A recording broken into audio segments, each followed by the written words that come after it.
I'm going to show you 2 ways to jumpstart a car. One with jumper cables. A little later, I'll show you how to use one of these battery jump starters. I'm also going to cover how you get into your hood, and if you can't find a battery up front, how to locate it. First, the jumper cables.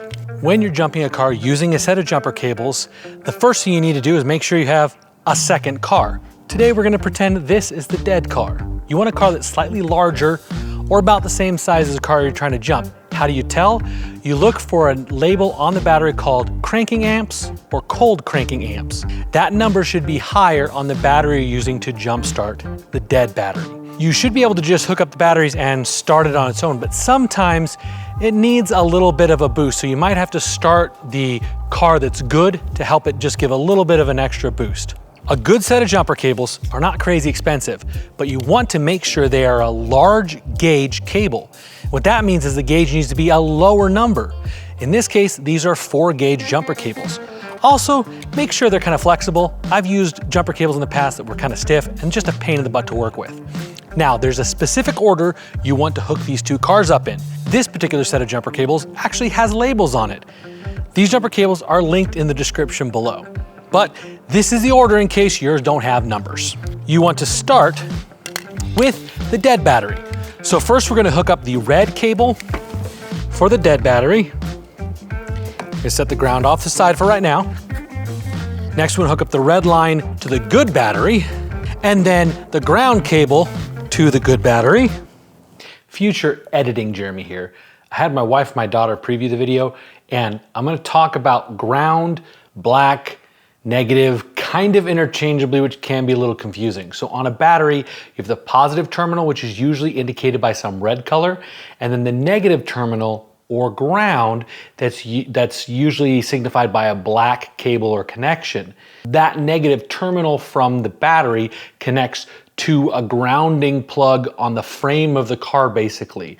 So when I say finding another spot that's not on the battery, that's what I'm referring to as just some kind of other bolt that's kind of attached to the frame. In the case of the car that I'm showing on, there's a little tab that it connects to.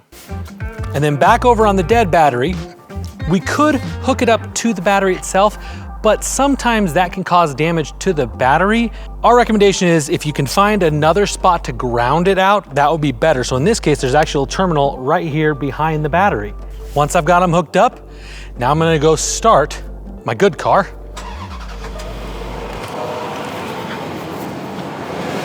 Now that that's running, I'm gonna start my dead battery. Excellent. Now with both cars running, I want to remove the cable in reverse order. So first, I'm going to remove the black one, set it off to the side on some plastic, don't lay it on some metal. Then I'm going to remove the black one on the good battery, the red one on the good battery, and finally, the red one on the one we just jumped. And there you have it. So once you have your car running, you want to make sure to take it directly to an auto parts store, whether it's an AutoZone, an O'Reilly, Napa, any of those sorts of stores. They will test your battery for free. Now it's going to drive perfectly fine at the store, but as soon as you turn it off, it won't start back up because cars use the battery to really start the car, and then they kind of run off of the alternator. When you take it to the store, they will test the battery, see if it's a problem with the battery, or it might be a problem with your alternator. So they'll help you out. And they can also help you install that new battery. One of the reasons I absolutely love the battery jump starters is because you don't need a second car to jump your dead battery. So if you're out in the middle of nowhere or it's late at night or something like that, this is a lot quicker and safer option. Now each one of these is going to function a little bit different, so make sure to read the instructions that come with your jump starter. But I'm going to show you how to do this one, which is also linked in the description below.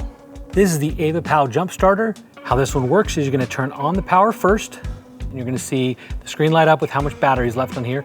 I would encourage you to put a reminder in your phone to periodically check and make sure this thing's charged up, because the last thing you wanna do is be stuck someplace and have this be dead as well. So then what we're gonna do is we're going to open up this little port on the end here, and we're gonna plug the cables in. There it goes. There's a little green light on the side that lights up. And then we're going to connect the red cable first, which is the positive side of the battery, followed by the negative side. Then once the light goes just green, it means it's ready to jump. and I can go start the car. Leave your car running, disconnect the black, disconnect the red, and you're good to go. Put it back in your car and you have it ready for the next time. Now, much of the time, if your car has power door locks, there'll usually be just enough battery power for you to unlock it, but if not, almost all cars have some kind of way to gain entry without the remotes. On my Land Rover, there's a cover you take off, and that'll let you manually unlock the car to get in to do the jump starting. If your hood is closed and you can't figure out how to open your hood, you're gonna open your driver's side door, and down in the footwell, right against the outside wall of your car, just the front of where the door opens, you're gonna see a little lever.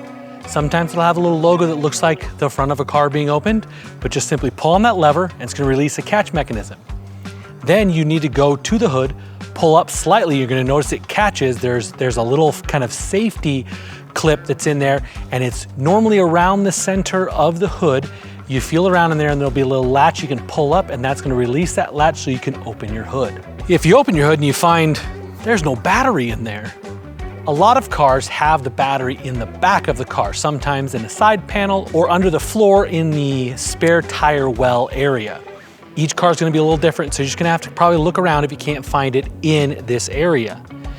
Now, that doesn't mean you can't still jump start the car. Oftentimes, inside the engine bay, there is a positive terminal and a negative terminal. If you simply connect the jumper cables or your jump starter to that positive and negative terminal, you're gonna be able to jump start your car even though you can't see the battery.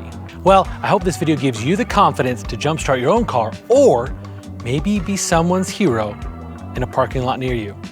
Thanks for watching. I'll see you next time.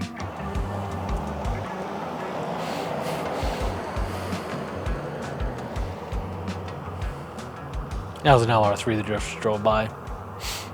RIP Lando 1.